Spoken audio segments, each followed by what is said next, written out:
Hello there, everybody. It is Megan Dooley here with Innovative Travel and Planning. And today I'm going to drop a few tips and tricks for those little trips that you'll maybe be going on while visiting families over the holiday season. So we all know we want to include everybody in these events, but not everybody has the same abilities or maybe the same tolerance for an all-day affair. Any of these activities for Christmas and Thanksgiving, Hanukkah, all those things start in the morning, or they may go several days. So I'm just here to kind of provide a few ideas when traveling with your loved ones that maybe have disabilities or differing needs. Number one, make sure you allow yourself a lot of extra time. Oftentimes we think about how much time we need to get ready, and we put that on our loved one or the person that we're going to be picking up or taking with us on this trip. And that can often start the trip off with a lot of stress. Now, if you're traveling to airports, I'm not going to talk a ton on them, but make sure that you're not taking that 6 a.m. flight. Plan for a mid-afternoon flight or a noon flight so you have extra time to get up, help that person get ready, packed, and get to the airport with plenty of time to get to the gate. When traveling by car, it's really great if you can plan to leave maybe after breakfast, after morning medications, those kinds of things. Mornings are tough no matter what. Many times people get up and that's kind of their routine time for going to the bathroom, for taking medications. Most of us are a little more stiff and achy in the morning. So getting us up and rushing us out the door can sometimes lead to delays further on. The other thing is when looking at traveling, what kind of car are you taking? If you are picking somebody up who has different physical abilities or struggles getting in and out of different types of cars, you may want to plan for that. You may want something that's lower to the ground. You may need something that's more level height so they can just slide in and slide out. This is something that's been very important for my own family when helping our loved ones travel and attend events, is making sure that the height of the seat in the car is the correct height. That way nobody's pulling somebody out of the car or nobody's getting stuck getting in and out. All right, number two, allow time for it to take a little bit longer to get to your destination. You may need to plan extra stops, breaks. Traveling is exhausting, and based on individual needs, there may be an increased need to have to stop to use the restroom. A back may start hurting, a hip, a knee, things like that. So just plan that out and know that that may be coming. And instead of being stressed about having to stop, if you don't have to stop, you can say, gosh, we just, shortened our trip by 20 minutes. And that will actually put a positive spin on all of it.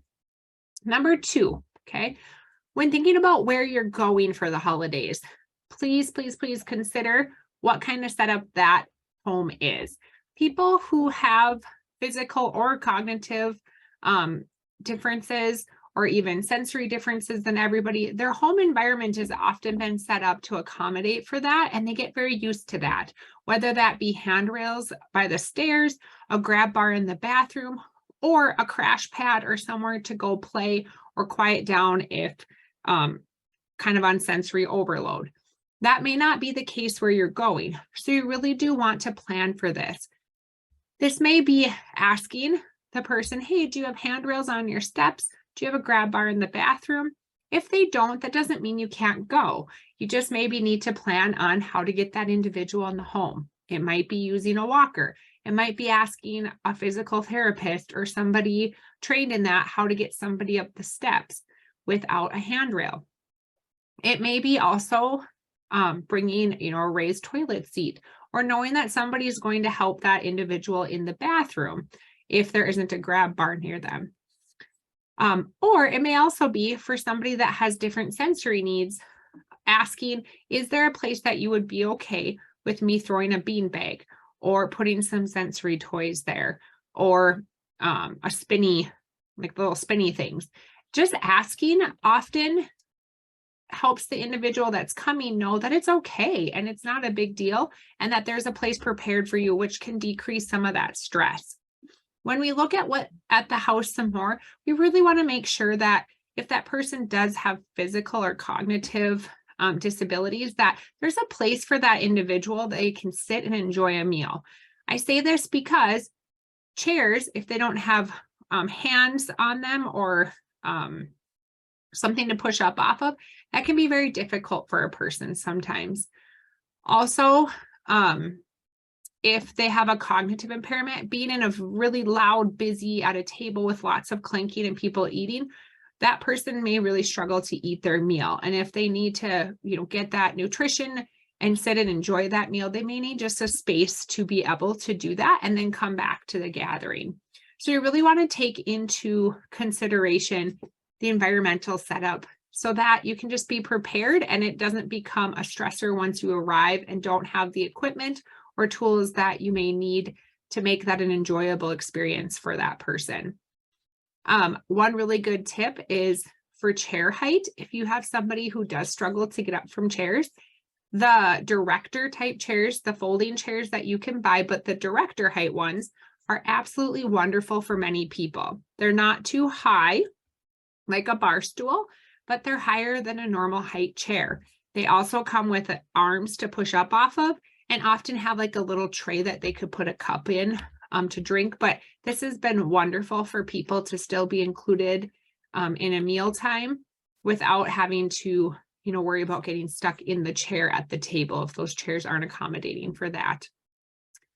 The other thing that I would like to, the third and final thing, is that sometimes people plan to stay where the gathering may be.